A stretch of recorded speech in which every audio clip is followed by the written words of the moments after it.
Agradeço ao pastor Davi o convite à igreja de Itaíba. Meu nome é Gabriel, sou casado com Carolina, tenho 2 filhos, Gael e Morena. Estou lá no Instituto Sonho há 5 anos, ao lado da Joana e mais 31 valentes, na região da Cracolândia, lá no centro de São Paulo. Não é a minha primeira vez aqui no sertão de Pernambuco, Deus já me trouxe aqui algumas vezes. Eu tive em Serrita para a plantação de igreja, junto com algumas denominações aqui, parceiras também. E é uma alegria servir a igreja, aos irmãos aqui. Tive um café / jantar abençoado na casa do irmão Luciano. Cadê o irmão Luciano aí? Salomão não passou nem perto daquele lugar. Salomão nunca comeu um queijo coalho tão bom que nem eu comi. Nós comemos nessa tarde e isso foi um tempo muito bom. Uma das coisas, dos privilégios que a gente tem como cristão e de viajar aqui nessa bola chamada terra é de você ir para qualquer canto e se sentir família. Isso é muito interessante. E eu me sinto família com vocês, assim, num espaço tão curto de tempo, com a Ayla também, enfim, com todos os irmãos. E obrigado pela oportunidade. Eu queria convidar vocês a abrir a palavra do Senhor em Atos 27. A gente vai ler a partir do 27. Posso pegar uma água aqui, né?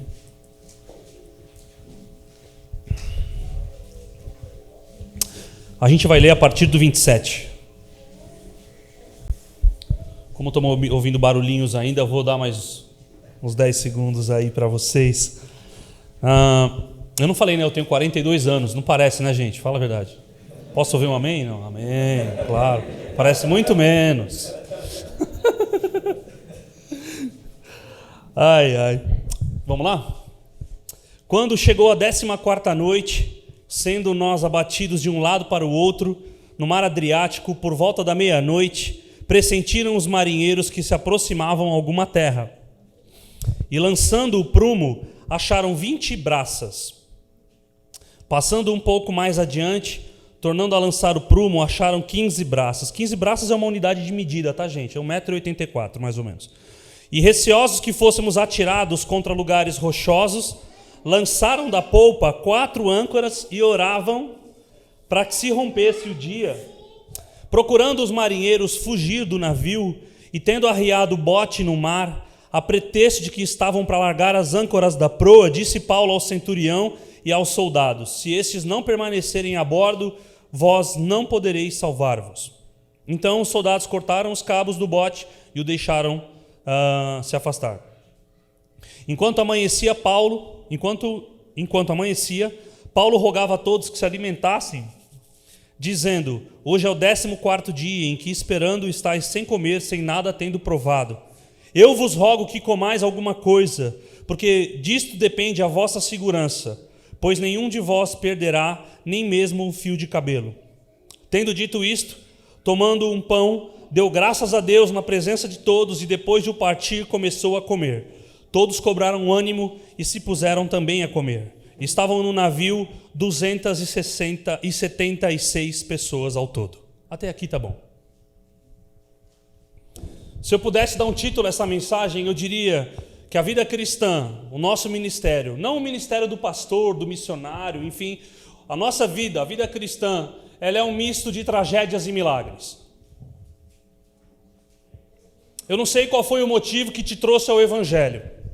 Se você chegou aqui, você veio até a presença do Senhor, achando que Ele era o Papai Noel ou o gênio da lâmpada e Ele ia resolver todos os teus problemas.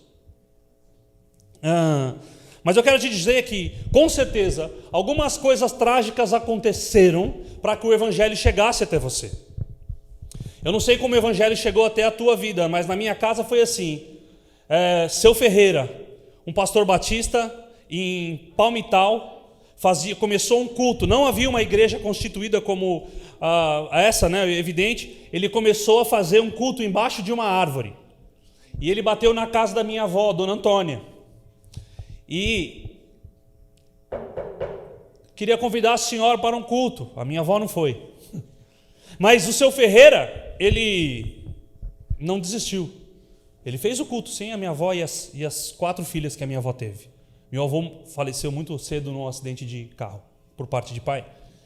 E esse homem, dali 15 dias, voltou, e um dia minha avó fez o seguinte: ela liberou as filhas dela, entre elas a minha mãe, e nisso, evidentemente, a minha mãe ali, no comecinho da sua vida, na sua infância, entregou a vida a Cristo e voltou feliz para casa, contando para minha avó que Jesus tinha visitado ela e ela tinha conhecido Jesus. E foi assim com o Evangelho, por causa da insistência.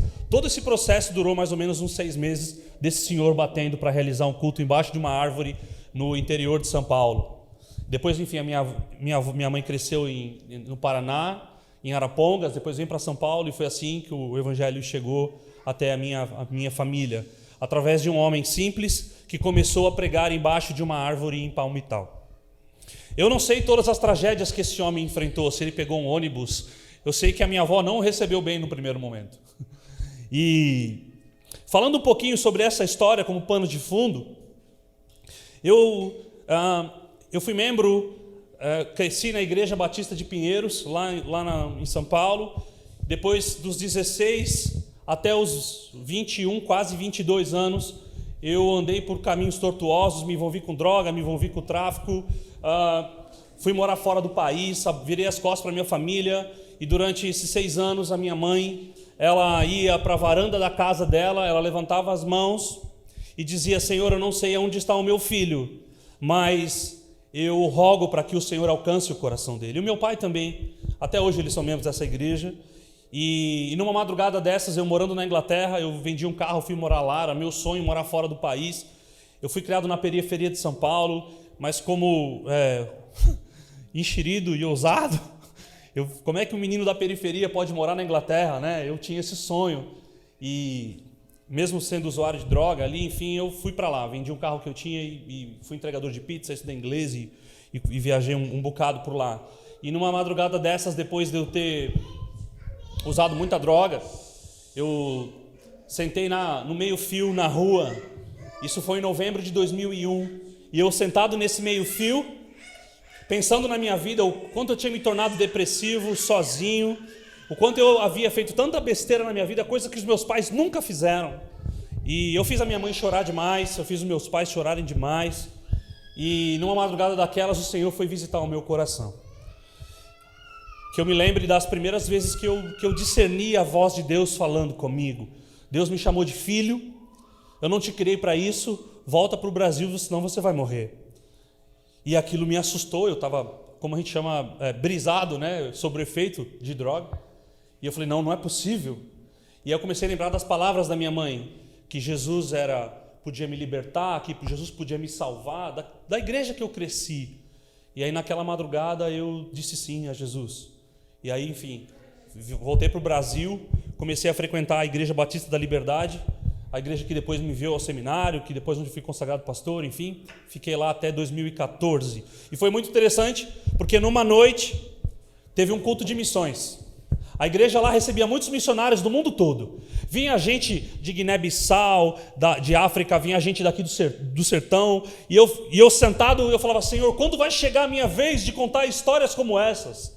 Quando vai chegar a minha vez, Senhor, de viver isso?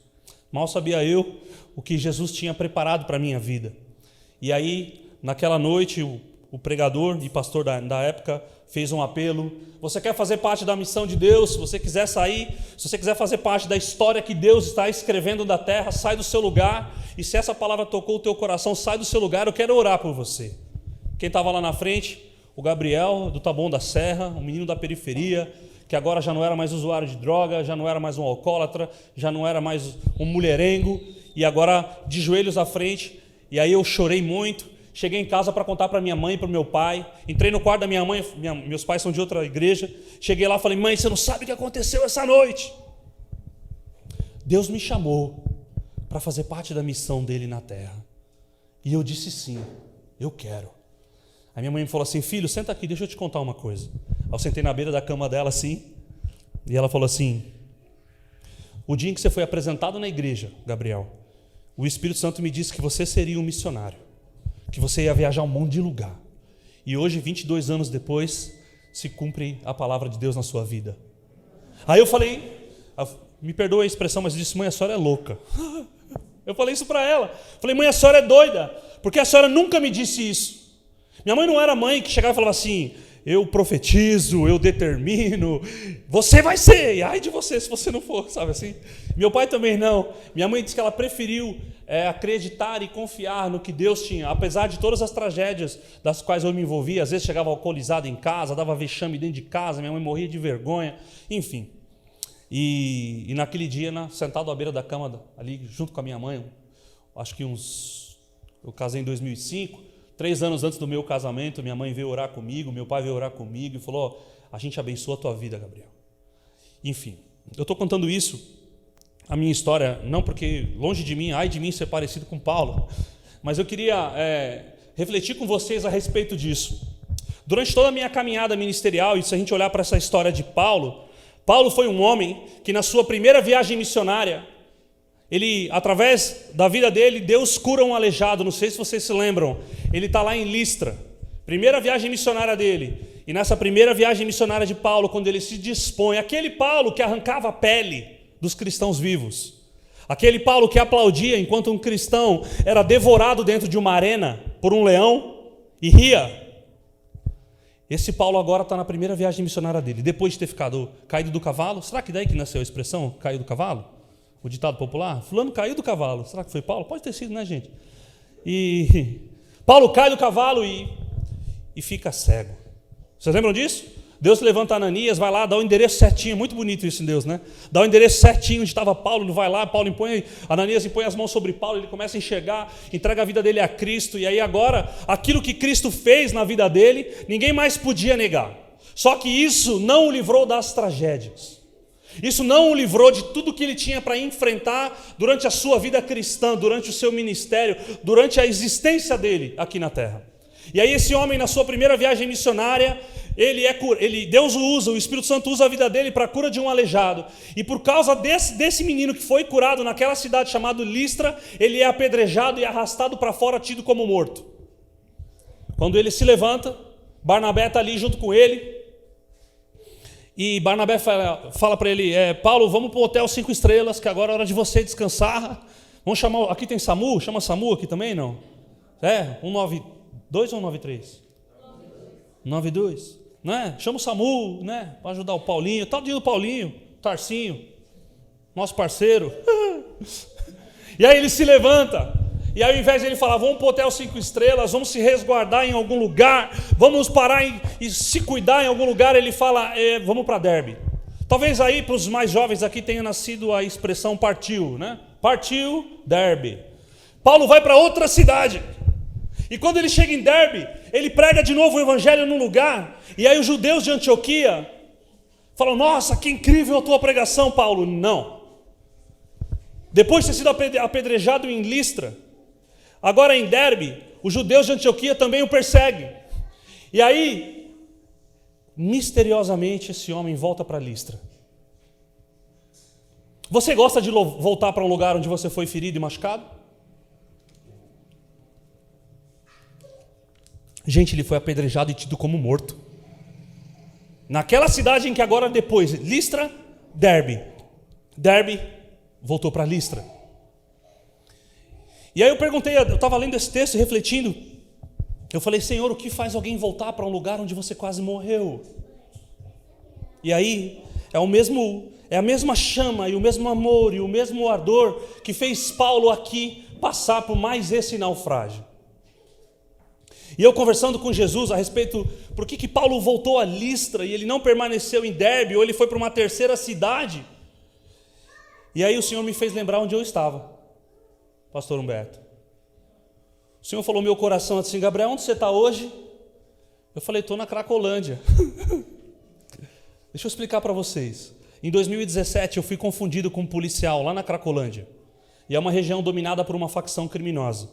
Todos os policiais que são identificados ali, eles são esquartejados e mortos. Não é brincadeira.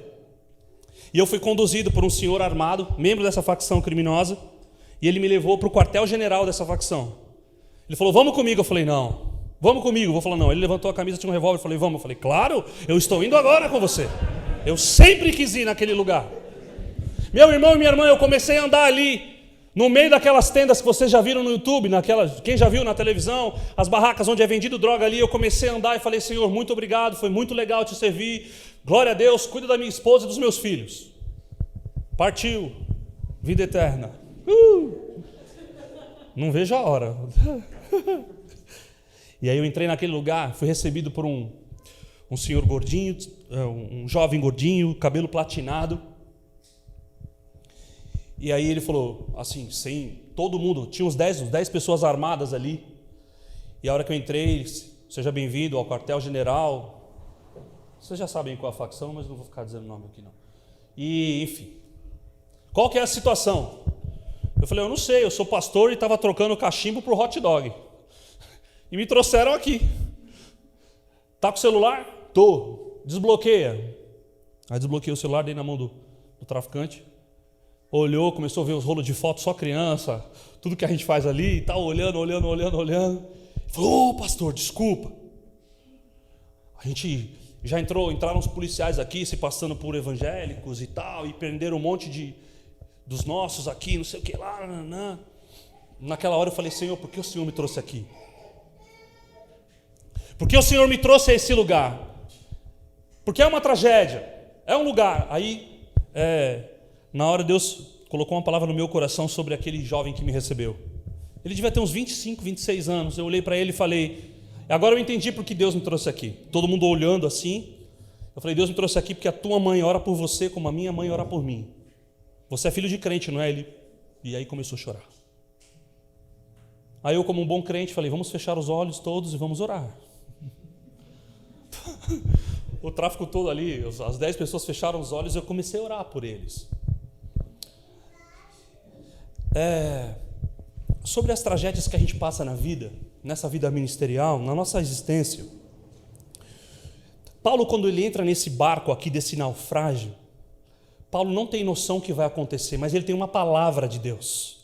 Deus disse a ele que ele iria para a Itália. Ir para a Itália significava entrar nesse barco. Paulo até avisa, se você ler um pouquinho no capítulo, no próprio 27, Paulo chega para o centurião, se você olhar lá no versículo 11, olha lá, mas o centurião dava mais crédito ao piloto e ao mestre do navio do que Paulo dizia. Paulo estava dizendo o seguinte, que aquela viagem ali era perigosa. Paulo estava dizendo ali que não era o caminho que eles tinham que ir. Sabe o que acontece? Bate um vento sul, depois você lê essa história toda, bate um vento sul e joga Paulo para um estreito ali, que é Creta, nesse lugar. E aí o que acontece? Entra uma tempestade, e nessa tempestade eles ficam 14 dias. Pensa comigo, você está num barco com 276 pessoas, 14 dias sem ver o sol. E aí você percebe que a tempestade joga o barco, foi o começo da parte onde eu li o 27, e a tempestade joga o barco para lá e para cá, para lá e para cá. E é interessante porque tem uma cena aqui que parece o Titanic. Todo mundo aqui já viu, né? O que acontece? Quando os marinheiros começam a perceber, a tripulação começa a perceber que o barco vai afundar, eles começam a descer aquele bote, sabe? Vai descer no bote, porque os caras iam meter o pé, eles iam fugir de lá. Porque eles vão falar, o quê? Não tem, é igual Titanic, não tem bote para todo mundo. E os malandros, iam fugir. Olha a autoridade de Paulo. Paulo para, chega de novo e fala assim, fala para o centurião, se eles descerem vão morrer. Parece uma coisa mais simples do mundo, não parece? Mas olha o que faz o poder da palavra do Senhor sobre a vida de Paulo, a autoridade de quem pertence a Deus. A autoridade de quem pertence a Deus, a nossa fé em Jesus Cristo, gente, deixa eu te ensinar algo nessa noite. A nossa fé em Jesus Cristo, ela não nos tira das tragédias, mas ela nos faz passar por elas. Ela nos faz passar. Paulo estava ali como uma voz profética, ele se levanta para dizer o seguinte, se descer, morre. Já imaginou, gente? Difícil, né? A postura, e de vez saber, porque se você olhar um pouquinho antes, a gente não leu esse texto, mas no versículo 24, depois você lê lá, um anjo aparece para Paulo. É daí que vem a força é daí que vem a autoridade dele, através da palavra do Senhor. O anjo aparece para ele e fala assim, manda todo mundo comer. Por quê? Os prisioneiros todos estavam de jejum. E ele manda os prisioneiros comerem, porque ele fala assim, a Bíblia é linda. Ele manda os prisioneiros todos comerem, porque o barco ia afundar. E se o barco afunda, o que eles fazem? Nada. Tem que nadar. Mas o anjo diz ao Senhor, o anjo do Senhor diz a Paulo, que ninguém vai se perder. E Paulo diz isso. Quando Paulo se levanta para falar aquilo, Paulo tem a convicção de que quem fala com ele, de quem governa, Deus não perdeu o controle da situação. Quando nós enfrentamos tragédias nas nossas vidas, você já enfrentou tragédias, pastor? Já, e eu vou contar 3 aqui. O primeiro velório que eu fiz como pastor foi de uma menina de 13 anos. Um amigo meu, pastor também, o ministério dele numa quebrada lá em São Paulo, na periferia de São Paulo, num lugar super perigoso chamado Capão Redondo. Ele falou, Gabriel, morreu a filha de uma irmã da igreja, e a mãe deixou ali no baile. E no primeiro baile que ela foi, ela teve uma overdose de lança-perfume. E morreu. E eu não consigo ir lá fazer o velório. Eu falei, meu Deus, cara. Eu com um jovem pastor, o primeiro, nunca vou esquecer. Pastor Davi, a hora que eu entrei na sala, no cemitério ali do velório, a mãe estava tomando soro. Tamanha a tristeza daquele momento. Eu olhei e falei, Senhor, que tragédia, Pai. Que coisa difícil de lidar, Deus. Eu não sei o que é perder um filho. A minha mais velha tem 12. Eu não sei o que é perder, mas eu fico imaginando, Deus, a dor dessa mãe. Tudo aquilo que está ferindo ela. E quando eu entrei, ela estava sentada ali, eu sentei ao lado dela, coloquei as mãos sobre os ombros, ela mal respondia as minhas perguntas, eu só orei com ela, conduzi o velório ali, li um salmo com eles. E aí quando eu saí daquela sala do velório ali, tinha os amigos, adolescentes dela, eram vários, que alguns inclusive estavam no mesmo baile que aquela menina, aquela criança tinha morrido. E aí eu cheguei, olhei para eles assim, falei, nossa, que tristeza. Quem estava lá? E um outro levantou a mão. Eu falei, meu Deus, cara, que coisa terrível. Mas ao mesmo tempo eu levantei, naquela mesma circunstância eu levantei e falei assim, olha, quem vai ser o próximo? Eu olhei para aqueles adolescentes, olhei no olho de cada um deles e falei, quem vai ser o próximo? Alguém quer ser o próximo? Então continuem brincando com a vida de vocês. Não é esse o plano de Deus para vocês. Uma outra tragédia que eu enfrentei assim, os naufrágios da vida, esse foi um naufrágio, não necessariamente o meu, mas o outro foi, quando eu cheguei na Igreja Batista da Liberdade, eu fui recebido por um senhor, o nome dele era Rubens Ornos, ele tinha leucemia, e o Rubens foi uma das pessoas que mais me inspirou a minha vida ministerial. O Rubens morreu de câncer em 2008, eu tive o privilégio de andar 4 anos com esse homem. Eu vim aqui para Paraíba, a primeira vez foi com ele. E ele, por conta da leucemia, o pulmão dele se enchia de água. E às vezes, para fazer um evangelismo numa praça, ele tirava 2 garrafas de PET e meia, ou seja, 5 litros aproximadamente de água do pulmão. Ele conseguia ficar mais ou menos 40 minutos em pé. Depois disso, o pulmão retomava, ele tinha que sentar, ele não conseguia nem andar mais. E eu vi esse homem, até o fim da vida dele, no leito de morte, louvando e agradecendo ao Senhor. E recentemente eu vivi talvez uma dos naufrágios e das tragédias mais duras, talvez da minha vida.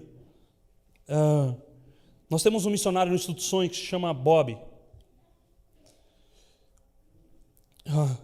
É difícil falar dele. O Bob, o Luiz e a Bruna, eles tinham uma gravidez de risco. A filha deles tinha um nanismo super raro. O encurtamento dos braços e o encurtamento das pernas. E como a caixa torácica não desenvolvia, os órgãos são espremidos e ela é asfixiada e morre. E ela recebeu essa sentença, eles receberam esse diagnóstico quando tinha 5 a 6 meses. E a medicina diz que essas crianças vivem no máximo 1 mês. Quando ela nasceu, do nascimento, ela foi direto para a UTI, entubada. Nunca saiu do hospital. E eles felizes, porque pelo menos viram o rosto, e essa criança viveu 10 dias. No dia da morte dessa criança, o Luiz, ele orava. A criança faleceu 12:30, mais ou menos. Eu cheguei no hospital, era 1h. E o Luiz, ele contando que a mulher dele, a Bruna, tinha ido no hospital mais cedo para passar a manhã com a Ana Júlia, com a neném, e ele estava indo de carro, pegou um Uber, um táxi, para ir da casa dele, que é bem longe, até o hospital.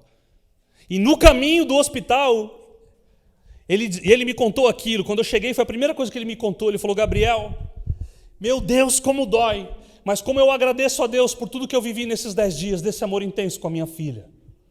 Ele falou: Gabriel, hoje quando eu saí de casa, eu orava e falava: Senhor, só me deixa chegar no hospital e pegar pelo menos a minha filha viva, por favor. E aí enquanto ele pegava, ele falou que ele pegou o carro, ele ia falando com a Bruna, que estava no hospital, e aí quando ele chegou, ele pegou a Ana, com 10 dias de vida no colo, e ele começou a louvar com ela. E ele louvava: porque ele vive, posso crer no amanhã, porque ele vive. E ele disse que ela foi fechando os olhinhos. E aí ela faleceu. E ele louvava ao Senhor, dizendo: Pai, obrigado. Dói muito, mas obrigado por deixar pegar a minha filhinha nos últimos suspiros. Ele viu a filha dele de 10 dias morrer. O Bob é um dos ministérios da nossa casa lá, Joana, das pessoas mais íntegras e fiéis assim que a gente tem. A Bruna também. Eu sei que talvez a ideia aqui não é te emocionar com essa palavra, não, é muito pelo contrário. Para que o teu sim para ter uma vida cristã, é para que o teu sim seja racional e ao mesmo tempo seja em amor ao Senhor. Porque Ele não vai te livrar dessas tragédias. Pode ser que sejam as suas próprias. E pode ser que seja as de alguém. Paulo, quando se levanta naquele barco, eu não sei se talvez se o anjo tivesse talvez se Jesus tivesse dito para ele lá no começo: Paulo, é o seguinte, e Jesus até fala para ele, e eu já vou citar o versículo, Paulo, ele sabe que prisões e açoites o esperavam no seu ministério. Você lembra disso, não? Ele falou para a igreja, ele falava assim: certamente prisões e açoites me esperam. Mas é o mesmo Paulo que diz: ainda que o meu corpo exterior se corrompa, o meu interior é renovado. Eu sou renovado.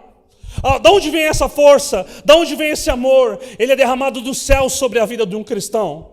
Porque é só isso que vai fazer a gente suportar as tragédias e os momentos difíceis da nossa vida. E deixa eu te dizer algo também: sofrimento a gente não procura, ele acha a gente. Não saia daqui dessa noite procurando: não, minha vida está muito boa, eu estou precisando sofrer um pouquinho. O sofrimento acha a gente. E o que fortalece a gente é esse vínculo de amor. Quando eu parei para pensar no lugar onde eu estava, depois de também ter corrido um risco de vida, lá na região da Cracolândia, Deus me ensinou aquilo, porque o vínculo de amor que o Senhor tem comigo, que eu tenho com Ele, é mais intenso e mais forte do que qualquer tragédia que eu possa viver na minha vida. O vínculo do amor, ele é mais forte, mais intenso que o vínculo da dor. E Paulo entende isso. Ele ora, ele sabe que tem prisões. Paulo escreve, quando ele escreve Filipenses 4,13, quando ele fala: posso todas as coisas naquele que me fortalece. Você sabe onde ele estava? Ele estava em Maragogi, tomando água de coco, pastor Humberto. Ele estava lá. Vocês não souberam, não? Não está escrito na Bíblia de vocês?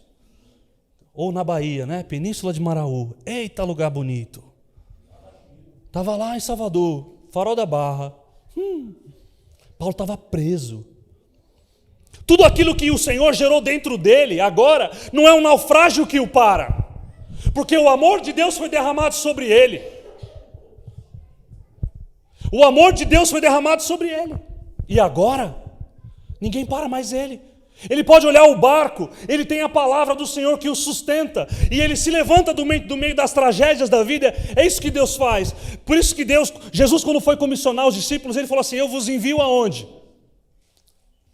Para Disneylândia, não é? Eu envio vocês lá para o parque de diversões. Eu envio vocês como ovelhas para o meio dos lobos.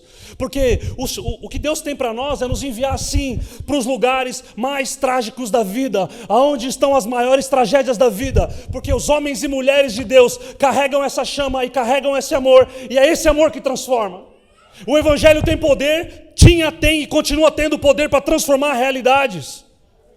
Quando o barco afunda ali, Deus é tão sábio e ensinou tanto o coração de Paulo, deu ele um coração humilde, que ele sabia que o povo tinha que comer, e ele sabia, se você ler um pouquinho antes do texto que a gente leu, os que sabiam nadar, nadaram, e os que não sabiam nadar, eles se agarraram nos destroços do navio. Mas sabe o que é interessante? A Bíblia diz que todo mundo botou o pé na ilha de Malta. Os que nadaram botaram o pé, e os que não sabiam nadar agarraram em madeiras. Olha que romântico, você imagina, meu irmão? 14 dias nublado, cadê o romantismo disso?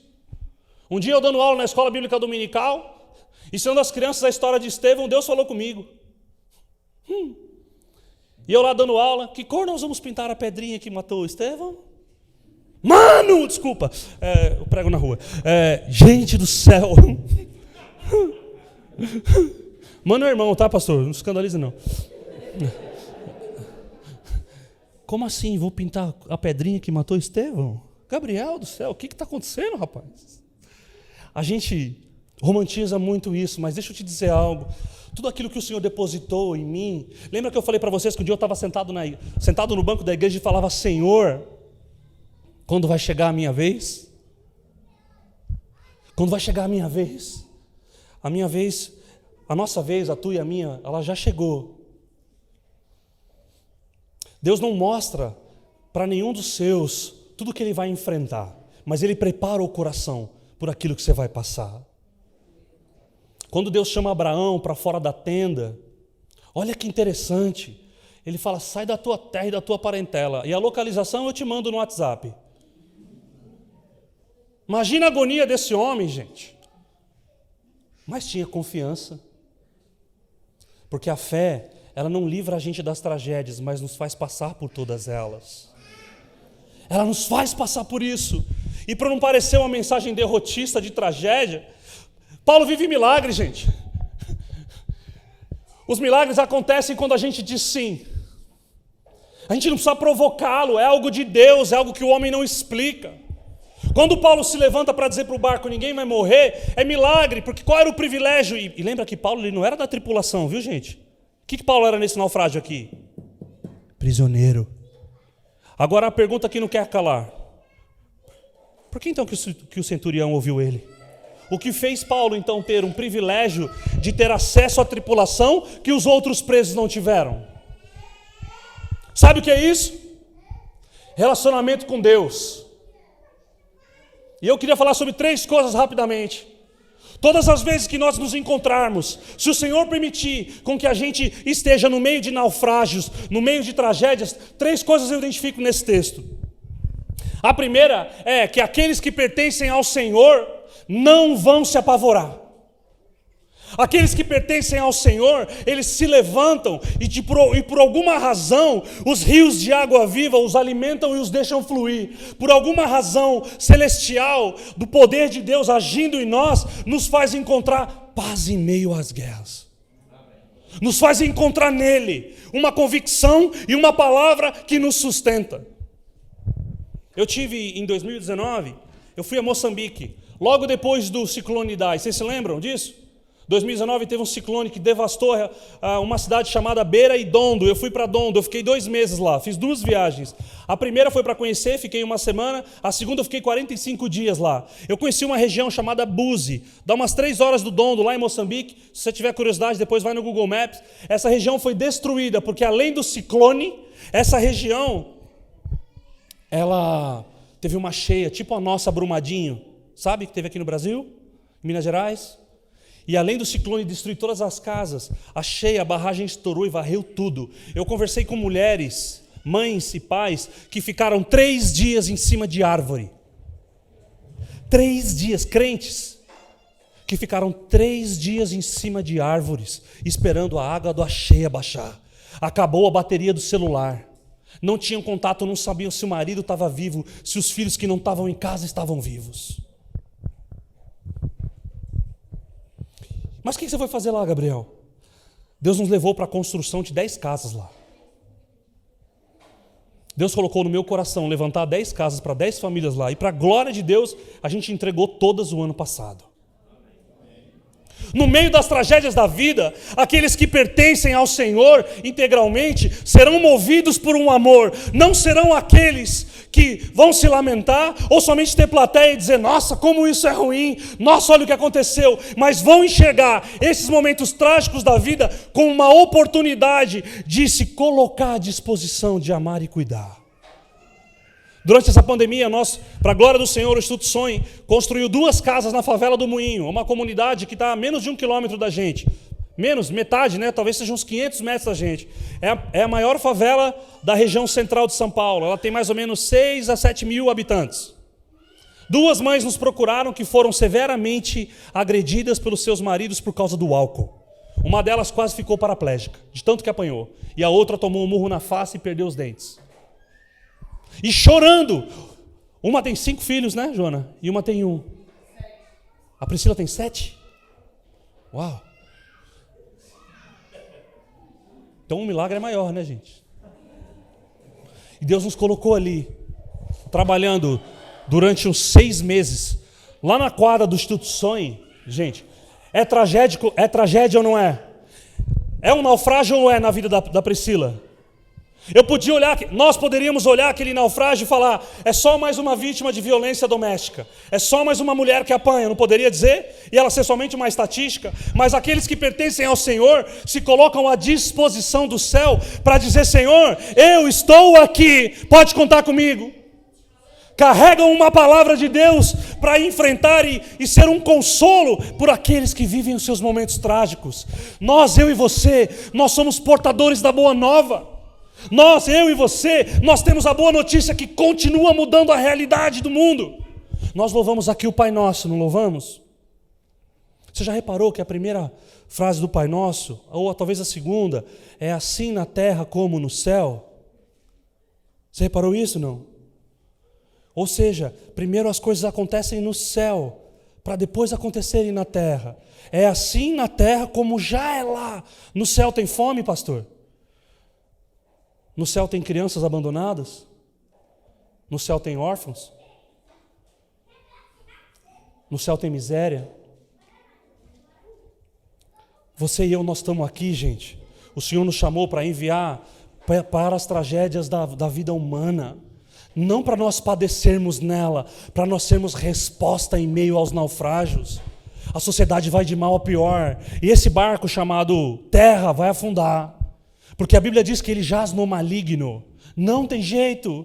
E nós somos homens e mulheres de Deus que foram chamadas e separadas. Para quê? O pastor estava falando aqui da comunidade do Boqueirão. Se tivesse faltando um ovo na sua casa, o que você faria? Se na terra tem fome, enquanto tiver alguém passando fome, alguma coisa está errada no nosso meio. As nossas comunidades, os nossos cultos são maravilhosos aos domingos, mas a gente deve exercer a nossa fé todos os dias. O nosso culto ao Senhor, o culto daqueles que têm um relacionamento com Deus, ele não termina quando aparece uma tragédia e nem quando o pastor nessa noite for dar a bênção apostólica. Quando ele começar que o amor de Deus Pai, a graça, o culto não termina na sua vida, porque agora você carrega a presença e Deus vai te enviar.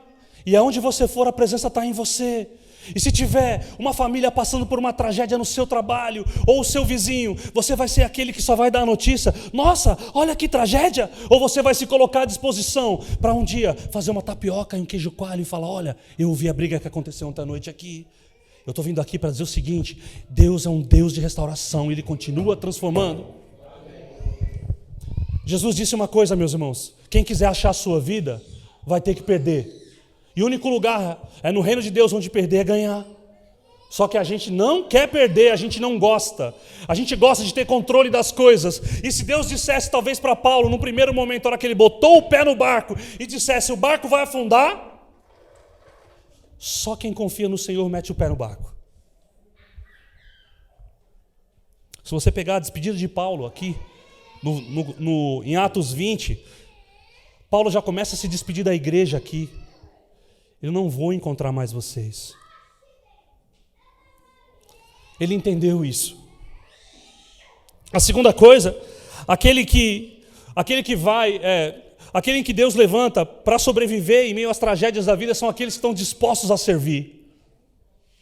No meio das tragédias da vida, os que estão dispostos a servir vão passar por elas com alegria, porque servir é bom demais. Não tem nada mais prazeroso que eu tenha experimentado na minha vida que não seja servir o outro.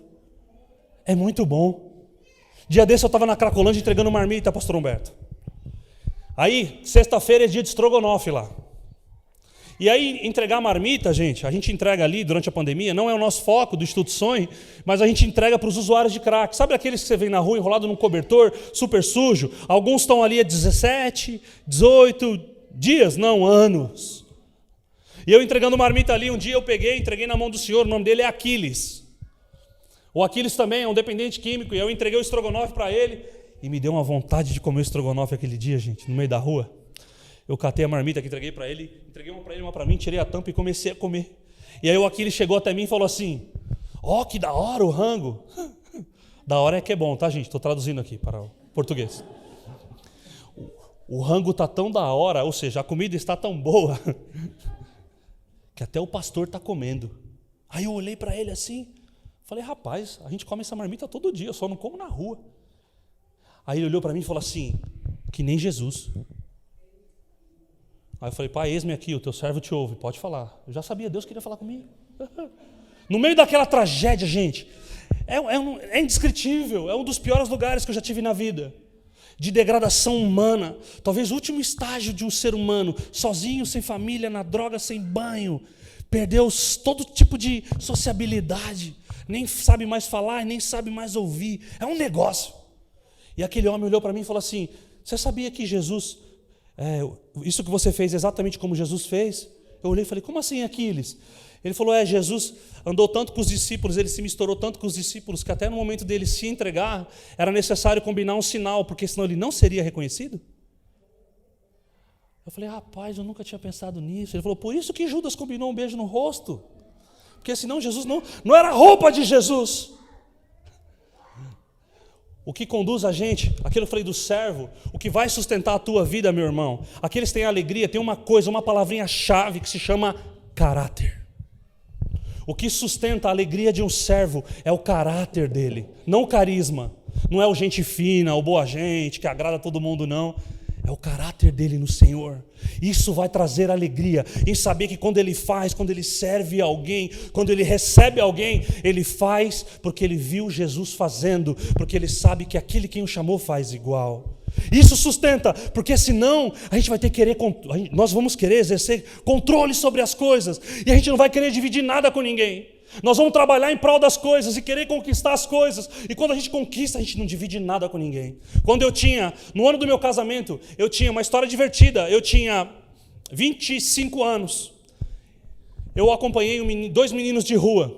Por 6 meses, eu ministrava na vida deles todo dia, falando, sai da rua, rapaz, vocês têm família, o William e o Leandro, Wilson e Leandro, eu bati, eles se encontraram na rua, 6 meses morando na rua, sem tomar banho, e eu batia, enfim, é uma história muito longa, mas um dia, um deles voltou para casa, e sobrou só o Wilson. O Wilson era negro, 17 anos, eu olhei para ele, o Leandro era loiro, galego, né, como vocês chamam aqui, voltou para casa, eu fiquei muito feliz, eu cheguei nesse lugar onde eles dormiam, e aí eu procurei os dois, só estava o Wilson.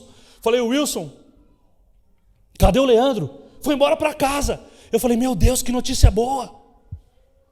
Que bom. E o Wilson estava triste, um dia de sol forte em São Paulo. Aí eu falei, Wilson, você está triste porque o Leandro foi embora? Ele falou, Eu falei, cara, fica feliz. Porque ele voltou para casa, com a família dele, lá é seu lugar. E o Wilson, ele fedia tanto. Menino de 17 anos na rua.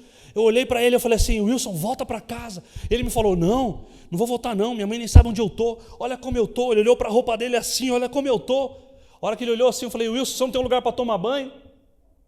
Aí ele olhou para mim e falou assim, não. Antes dele continuar a frase, eu falei, você vai tomar banho lá em casa. Ele falou, pastor, Você vai me levar para tomar banho na sua casa? Eu falei, vai, meu. Eu não era casado ainda, foi o ano do meu casamento. E eu fiz uma oração. Enfiei ele no carro, podre o menino, mano. Podre. Sujo. 6 meses sem banho. E aí, eu dirigi no carro aqui, ele do lado. Aí eu só fiz uma oração, falei, Senhor, tomara que minha mãe não esteja em casa, e nem meu pai. Porque talvez eles não vão entender. Meu pai é taxista. E foi tão de Deus, quando eu cheguei, minha mãe não estava. A hora que eu abri o elevador da casa dos meus pais, para ir para o apartamento deles, meu pai estava saindo do elevador, gente. Abri para entrar, meu pai estava saindo, eu olhei e falei, pai, esse aqui é o Wilson, um amigo meu, já empurrei ele para dentro do elevador, meu pai não ganhasse, não percebeu o que estava acontecendo. Ah, tá tudo bem, filho? Eu falei, tá tudo bem, pai. Amém, Deus abençoe. Subi, falei, ufa, consegui. Botei esse menino num banheiro, que era o meu, tinham 2 banheiros na minha casa. Eu vou dar com detalhe porque vai fazer sentido. Tinham 2 banheiros na minha casa. O dos meus pais, que era a suíte, e o outro que era de todo mundo, mas tinha um chuveiro ali também. Ah, obrigado. E aí, gente, tô acabando, viu? Mais 1h30 só. O Wilson entra no chuveiro e eu vou lá fritar uns hambúrguer. Aí o hambúrguer já estava presente na minha vida aí. Falei, fui fazer uns hambúrgueres enquanto o menino estava tomando banho. E eu estava feliz. Já meti um rap, eu gosto de rap. Eu coloquei um rap ao cubo. Vocês conhecem ao cubo? Um grupo cristão e tal. Pode um milagre, enfim, acontecer. E o Wilson saiu do chuveiro, eu falei, ó, tá aí a toalha, tá aí a roupa, pode se vestir. Aí ele saiu todo pá assim, né, todo felizão. Ó, já sou outra pessoa. Eu falei, não, Wilson, ainda não. Tem algo para acontecer na sua vida ainda. Ainda não. O que tem que acontecer, pastor? Eu falei, cara, você precisa entregar a tua vida a Jesus, meu. Hoje é o dia, essa é a hora. Aí ele falou, o que eu tenho que fazer? Você entendeu que ele te ama? Entendi. Você entendeu que ele morreu por você, ressuscitou, vai voltar? Entendi. Então é isso. Só fala assim agora. E aquele menino, eu e ele, de joelhos na minha casa, ele entregou a vida dele a Cristo. Comemos um hambúrguer. Aí fui levar ele no ponto de ônibus. E só orei e falei, Senhor, leva ele de volta para casa, não deixa ele desistir. Mas no meu coração eu cria que ele ia voltar, mas eu também queria encontrá-lo depois para saber o que tinha acontecido. E foi muito bonito. Só que aconteceu uma coisa muito interessante nesse dia. Quando eu voltei para casa, eu entrei no banheiro, catei a roupa dele, joguei no lixo, pinho o sol no box, joguei toalha fora, joguei tudo fora. E fiz uma oração, falei, Deus, eu nunca vou contar para minha mãe o que aconteceu aqui. O Wilson foi abençoado, eu fui abençoado, glória a Deus. Fechei a porta, fui para o culto. Minha mulher, na época, noiva, o que aconteceu que você está feliz? Eu falei, Deus é bom, o diabo não presta. Eu estava tão feliz, porque no meio das tragédias da vida, aqueles que carregam o amor, eles vão enxergar que mesmo sendo um momento difícil, eles vão ser um instrumento de Deus, e há muita alegria em servir. E a gente só se conecta com isso por causa da presença de Deus em nós, porque senão é perder, senão é loucura você trazer alguém da rua para tomar banho na sua casa. É loucura, porque afinal de contas é o teu chuveiro, é a tua roupa, é a tua casa. Não, aqui não pode. E aí eu cheguei em casa, gente. Cheguei do culto feliz da vida. Abri a porta, minha mãe estava sentada no sofá. Gabriel, senta aqui. Esse é o ano do seu casamento, né, meu filho? Eu falei, é, mãe. A senhora está brava por quê? Senta aí. É o seguinte, tudo bem, que aqui em casa tem 2 banheiros, e aquele banheiro ali é seu, a gente não usa, mas não significa que se eu for usar, ele não tem que estar em ordem. Não é porque eu não uso, mas de repente eu quero usar, não está em ordem. Eu falei, mas do que a senhora está falando? Fui sentar para fazer xixi, estava tudo urinado, Gabriel. Aí na hora eu falei, Jesus, eu limpei só o box, achei que não tinha... Eu falei, Jesus, e agora? Eu orei, pai, falei que eu não ia contar para minha mãe, e agora? E o Espírito Santo conta? Eu não conto. Conta, eu não, falei que não vou contar. Conta, mãe, vou contar. Esse xixi não era meu. Como assim? Agora é mentiroso? Você já vai casar? Tem que ficar mentindo? É o ano do seu casamento, meu filho. Eu falei, mãe, não era meu, eu trouxe um menino em situação de rua para tomar banho aqui, e eu limpei o box, não limpei o assento. Minha mãe, você trouxe um cara da rua aqui? Aí foi o Gabriel no naufrágio, como Paulo. Falei, mãe, se a nossa casa não serve para servir ao Senhor, ela não serve para nada. Minha mãe olhou e falou, filho, Minha mãe, com lágrima no rosto, começou a falar: filho, eu nunca imaginei que a minha casa pudesse servir para acolher alguém. Traga quantos você quiser, desde que você conheça. A terceira coisa, e eu estou terminando de fato mesmo, no meio das tragédias da vida, aqueles que experimentam os milagres são aqueles que carregam uma palavra do Senhor. Porque é a palavra que gera isso. É a palavra que gera esperança. É a palavra que faz a gente crer. Talvez seja esse o teu pecado e o meu que a gente mais cometa na vida. É a incredulidade nessa palavra. Quando nós não cremos naquilo que Deus diz ao nosso coração. Quando a gente olha para a Bíblia, ouvi isso da Ayla hoje, quando parece que a gente lê a Bíblia e isso só aconteceu na vida dos apóstolos. Isso só aconteceu aqui. São milagres e coisas que não acontecem mais hoje. Muitas coisas a gente não vê acontecer nos dias de hoje, é porque nós não cremos na palavra. Porque a gente acha que a gente está num barco e ele vai afundar e a gente vai morrer. Porque a gente não carrega isso. A gente tem pouco tempo com a palavra e quando tem tempo com ela, a gente não usufrui, não desfruta. Na sua devocional é devoção. É quando você para. Se você depender, quando você está com fome, você não abre a geladeira?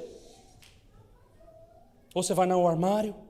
Se você depender do domingo só para te alimentar, meu irmão e minha irmã, há uma grande chance de você olhar para um naufrágio, olhar para uma situação dura da vida e você sucumbir e depender que alguém te carregue. Agora, se você estiver se alimentando dessa palavra todos os dias, pode cair 1000 à direita, 10.000 à esquerda, o barco pode afundar, pode acontecer o que for, a palavra te sustenta. Porque aquele que nos tirou das trevas, ele nos trouxe para o reino do Filho do seu amor. E aí, durante as prisões, os açoites da vida, nós somos capazes de olhar para isso, experimentar isso, doer fisicamente e trazer lágrimas aos nossos olhos. E a gente poder olhar e falar assim: tudo posso naquele que me fortalece. É tão interessante, porque esse Paulo que escreve esse texto, Lucas escreve, né? Falando sobre Paulo ali. Quando Paulo escreve, meus irmãos, a armadura de Efésios 6, Paulo está preso. Lembra disso? Sabe a armadura de Efésios 6, que a gente estuda na escola bíblica dominical, e é sempre voltado a uma imagem infantil? Sabe por que tem a armadura de Efésios 6? Porque Paulo está vendo um soldado tomando conta dele. E através daquele soldado que toma conta dele, o capacete da salvação, Deus começa a falar com Paulo dentro do cárcere sobre o que é essa armadura de Deus, ou seja, nada escapa aos olhos e à presença desse Deus. Agora, aqueles que vivem e carregam essa palavra vão passar pelas tragédias, nem que isso custe a nossa própria vida. Pedro entendeu. Se você estiver vivendo o momento mais trágico da sua vida, eu não sei o que está passando, meu irmão e minha irmã.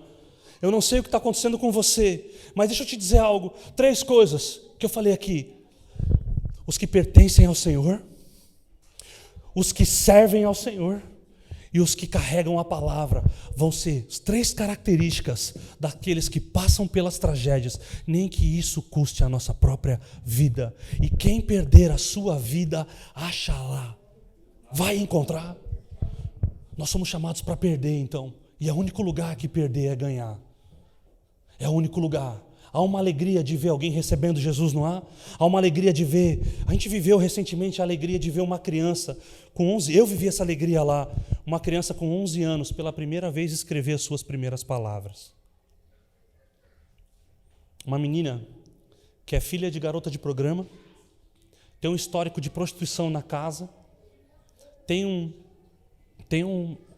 atrasozinho mental. E aí, levando essa criança para casa, ela olhou e falou: pastor, hoje eu escrevi as minhas primeiras 3 palavras, eu li e escrevi. E aí ela falou assim, e eu perguntei: quais foram? Ela falou: eu escrevi sapo, pó e tatu-bola. Se vocês vissem a casa dela, ela mora daqui onde está a porta de vidro do caos da Cracolândia. E Deus enviou e continua enviando Joanas, Gabriels, Humbertos, Raús, Josés e Marias e para que a gente seja um agente de transformação, para que a gente se levante como os portadores do Evangelho mesmo, para dizer assim, ó, o barco vai afundar, não tem jeito, tá bom? Mas Jesus está com a gente, meu. E num piscar de olhos, quando a gente apaga aqui, a gente abre na eternidade com o nosso Senhor, o autor e consumador da nossa fé. E por isso vale a pena segui-lo e imitá-lo. É verdade, eu concordo com o pastor Humberto quando ele disse, hoje no nosso café da tarde ali no sofá, ele falando sobre Pedro e os discípulos talvez não se converteram antes da morte de Jesus. Eles talvez fossem de conhecer, mas eles não tinham aquilo que depois da ressurreição eles entenderam, porque era necessário que Cristo morresse para que o Espírito Santo fosse derramado sobre todos eles. E aí aquele Pedro, que nós adoramos condená-lo porque ele nega 3 vezes, não é? Você já fez isso também? Eu já fiz. Falei, um dia eu quero encontrar com Pedro no céu, ele deixa ele comigo. Depois eu entendi que talvez eu fosse e sou exatamente igual. E esse Pedro, pós-conversão agora, cheio do Espírito Santo, ele pode dizer, e aí faz sentido, para quem eu irei, se só tu tens as palavras de vida eterna? E aí ele vai. Meu irmão e minha irmã, não tem nada mais prazeroso do que me encontrar com Jesus. Casar foi muito legal, ser pai é muito bom, foi muito bom, mas nada se compara a Jesus. Nada. Ele deu sentido à minha vida. Ele me dá vontade de viver, me dá vontade de experimentá-lo, dia após dia. E é por isso que eu estou aqui. Deixa a casa, deixa tudo, para ver crianças e vidas conhecendo esse amor que mudou a minha vida e a minha história. E se você quiser fazer parte dessa missão, se você quiser fazer parte do que Deus está escrevendo aqui, em Itaíba e nessa região aqui, papai está te chamando. Jesus está te chamando porque você já o conhece, você já sabe. Você está disposto? Você está disposto a perder? Você está disposto a botar os 2 pés no barco mesmo quando você já sabe que vai afundar, mas você não vai morrer? E você sabia que você nunca vai morrer? Porque morte é separação. E a Bíblia diz que nada pode nos separar do amor de Deus que está em Cristo Jesus. Paulo escreveu isso. Nem a morte, nem o reino lá de cima, nem o reino lá de baixo, nem anjos, nada podem nos separar do amor de Deus que está em Cristo Jesus. Então vale a pena. Meu irmão e minha irmã, se você não tem encontrado sabor na vida cristã, eu te convido a se reconciliar com Jesus Cristo, porque ser cristão é a melhor coisa que nós vamos poder experimentar nessa terra. Se tem algo mais precioso nessa vida para nós experimentarmos, é imitar a Cristo. Nada se compara a isso. Ele é o amor que o mundo não dá. Ele é o perdão que ninguém tem para nós. Ele é a reconciliação, Ele é a paz, Ele é o sentido e o destino que nada nessa terra pode nos dar. Nada. Ele é o nosso Deus. Por Ele nós vivemos. Por Ele nós existimos. Eu queria te convidar agora a ficar de pé no seu lugar. E eu queria orar com você.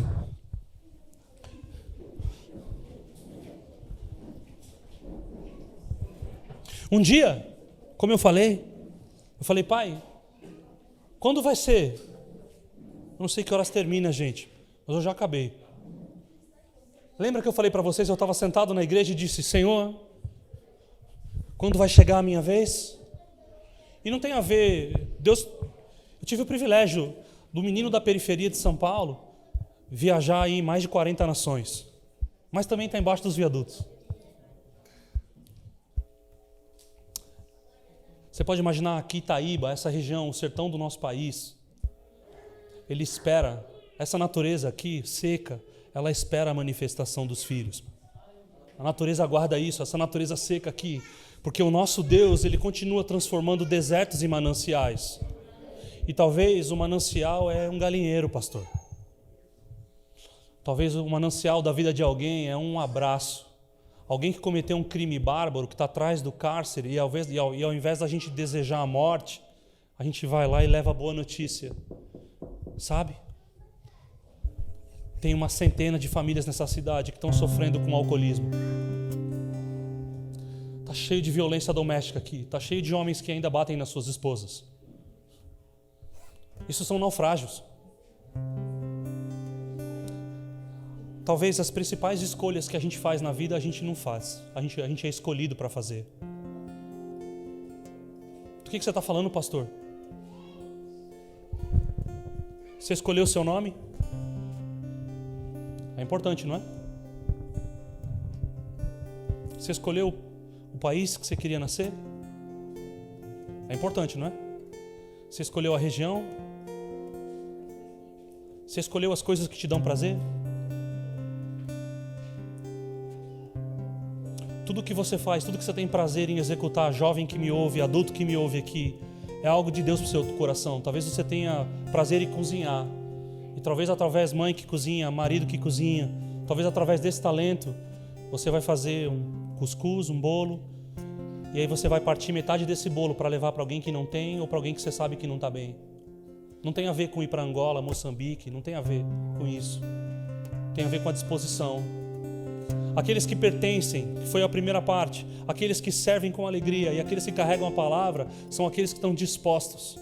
O sim de Abraão fez ele enxergar num céu estrelado a minha vida e a tua. Lembra?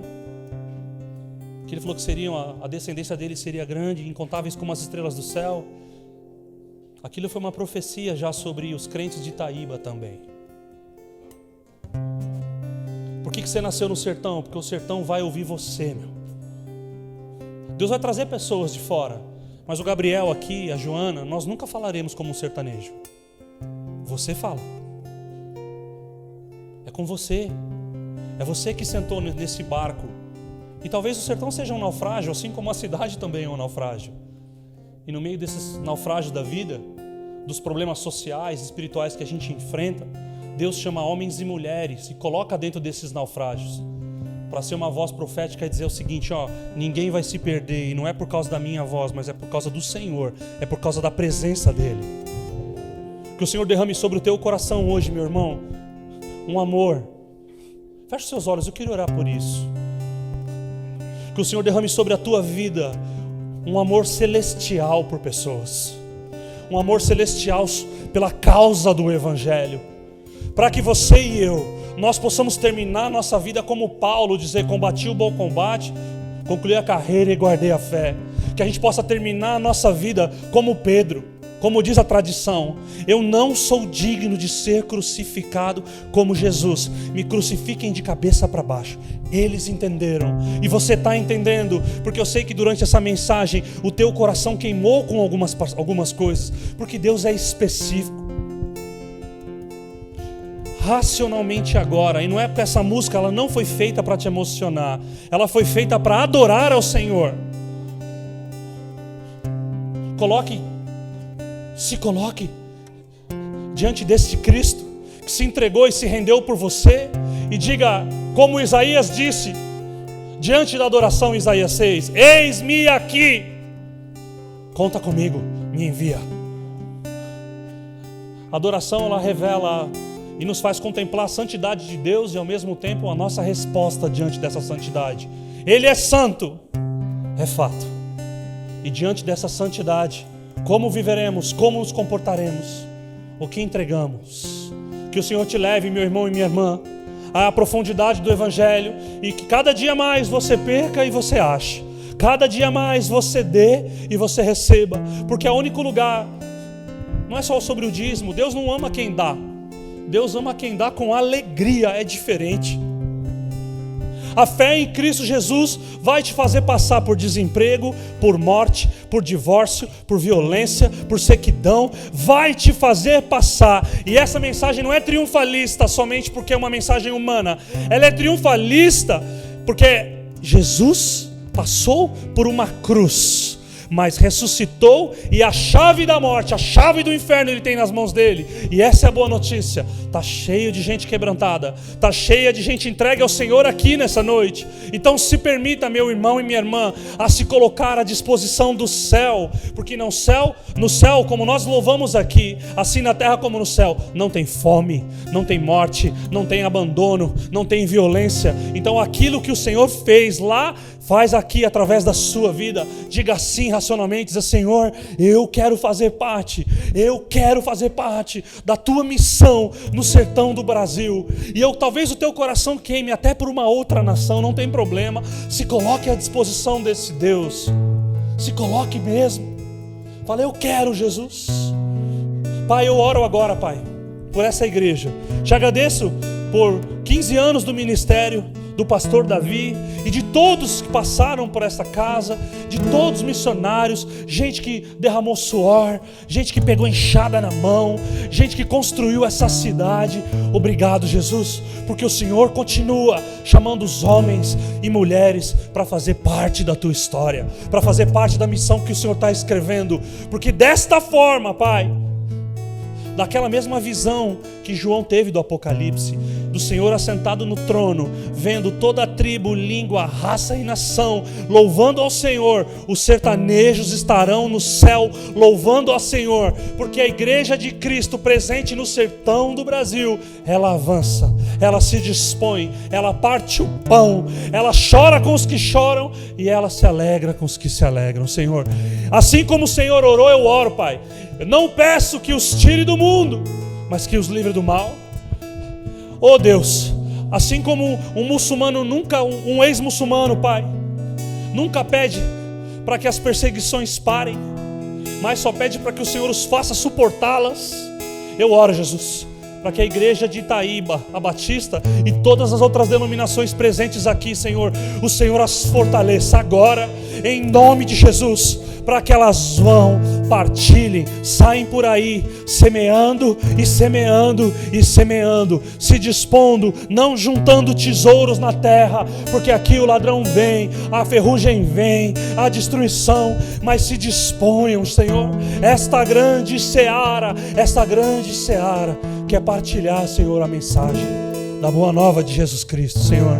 E obrigado, Pai. Em nome de Jesus eu também oro agora. Se tem alguém, Jesus, que está passando por um luto, passou por uma dor, Jesus, que pareceu que morreu e a fé esmoreceu, eu oro agora e peço, toma nas tuas mãos esta mulher, toma nas tuas mãos a tua filha, que agora chora, que ora há tanto tempo para que milagres aconteçam, Senhor, por favor, e nos usa, Pai, para honra e glória do teu nome. Enxuga as lágrimas dessa noite do teu povo, Jesus, e os faça perceber que no meio das tempestades o Senhor também se manifesta. Toma os teus filhos pelas mãos, que eles encontrem, ó Deus eterno, refrigério no Senhor, esconderijo no Senhor, a paz do Senhor, a mesma paz que a Bíblia diz que excede o entendimento. Não tem a ver com um lugar, mas tem a ver com Jesus. Muito obrigado, Deus, pela igreja de Cristo aqui representada. Eu te agradeço, Senhor, pela tua palavra e por esse alimento, em nome de Jesus. Amém e amém. Alguém aqui nessa noite que ainda não tinha entendido o amor de Deus, quem é Jesus, e quer se render a Jesus? Alguém aqui nessa noite? Faz só um sinal com a mão. Não? Somos todos crentes, todos nesse barco que pode afundar, mas nós temos Jesus. Amém? Amém? Deus os abençoe. Eu agradeço, muito obrigado, pastor Davi e a igreja de Itaíba, em nome de Jesus.